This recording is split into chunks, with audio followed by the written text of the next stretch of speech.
রাধে রাধে বন্ধুরা, জয় গৌর জয় নিতাই। আজ তোমাদের বলবো শ্রী শ্রী রামকৃষ্ণ দেবের কাহিনী, রামকৃষ্ণ দেবের কথা। তার জীবনে যখন ভৈরবী মা এসেছেন, তারপরের ঘটনা হচ্ছে তন্ত্র মতে সাধনা। আজকে যে কাহিনীটি বলবো সেটি হচ্ছে তন্ত্র মতে সাধনা।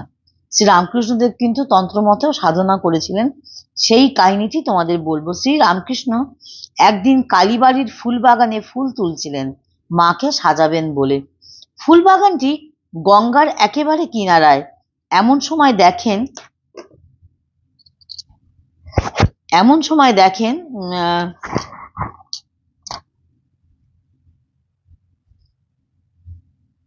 বকুলতলার ঘাটে একখানা নৌকা ভিড়ল। নৌকা থেকে নেমে এলেন একজন ভৈরবী চাঁদিনীর দিকে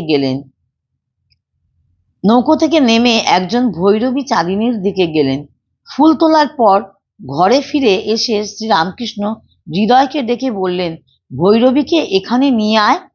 হৃদয় বলল, হৃদয় যে ভাগ্নে রামকৃষ্ণ দেবে, তোমরা সকলেই জানো, তোমায় চেনে না, মেয়ে মানুষ ডাকলে আসবে কেন? শ্রী রামকৃষ্ণ বললেন, আমার নাম করে ডাক, তাহলেই আসবে। সত্যি ডাকা মাত্র এলেন ভৈরবী মা। আরো মজার ব্যাপার, এসে শ্রী রামকৃষ্ণকে দেখেই বললেন, বাবা, তোমাকেই এতদিন খুঁজে বেড়াচ্ছিলাম। মা বলেছেন তোমাকে তন্ত্রমতে সাধনা শেখাতে হবে। তন্ত্রমতে সাধনা মানে ভগবানকে সকলের মা ভেবে, জগৎ জননী ভেবে তাকে পাওয়ার সাধনা করা। মা কালী, তার দুর্গা, সরস্বতী প্রভৃতি ভিন্ন ভিন্ন রূপে মাকে ভেবে সেই সব রূপে মায়ের দেখা পাওয়া যেত।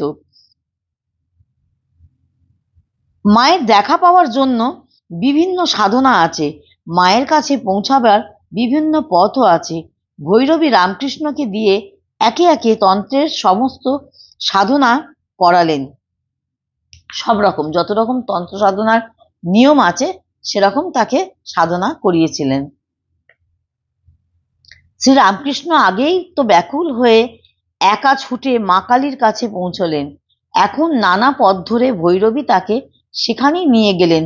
শ্রী রামকৃষ্ণ সেসব পথ দিয়ে নিজে চলে দেখলেন, সব পথ দিয়ে সেই একই মায়ের কাছে পৌঁছানো যায়, একই মাকে নানা রূপে দেখা যায়। ভৈরবী ব্রাহ্মণী বললেন শ্রী রামকৃষ্ণ অবতার, বললেন চৈতন্য দেবী আবার এসেছেন। তোমরা সকলেই জানো কলিযুগের ভগবান হচ্ছেন শ্রী চৈতন্য মহাপ্রভু। তাই রামকৃষ্ণদেব যখন এসেছেন তখন আবার এই কথা বলেও তাকে ইঙ্গিত করা হয়েছে যে শ্রী চৈতন্য দেবী আবার ফিরে এসেছেন। পণ্ডিতদের সভা ডাকিয়ে সে কথা সবাইকে বোঝালেন যে শ্রী চৈতন্যদেব আবার ফিরে এসেছেন আমাদের মাঝে। আজকের এই তন্ত্র সাধনার কাহিনীটি এখানেই শেষ। এই পর্যন্ত তোমাদের বললাম। তার সঙ্গে একটু ছড়া আছে, মানে ছড়া আর কি, কবিতার মতন। তোমাদের বারবারই বলি আমি, ভৈরবী শ্রী রামকৃষ্ণে করিয়া যতন, করালেন সব তন্ত্র মতের সাধনা। কত শত রূপে কত বিমল বিভায়, রামকৃষ্ণ দেখিলেন জগতের মায়। এইটা প্রত্যেকটা কাহিনীর শেষে একটি করে ছোট্ট 4 লাইনের মানে ছড়ার মতন থাকে, কবিতার মতন থাকে। সেইটা আমি মানে ছন্দে ভরা কথা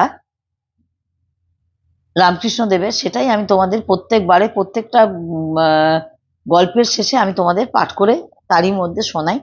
যাই হোক, তোমরা সঙ্গে থাকো, সাথে থাকো, শুনতে শুনতে একটা লাইক দেবে, কিছু একটা কমেন্ট করবে, ভালো লাগবে। ততক্ষণ রাধে রাধে, জয় গুরু, জয় নিতাই।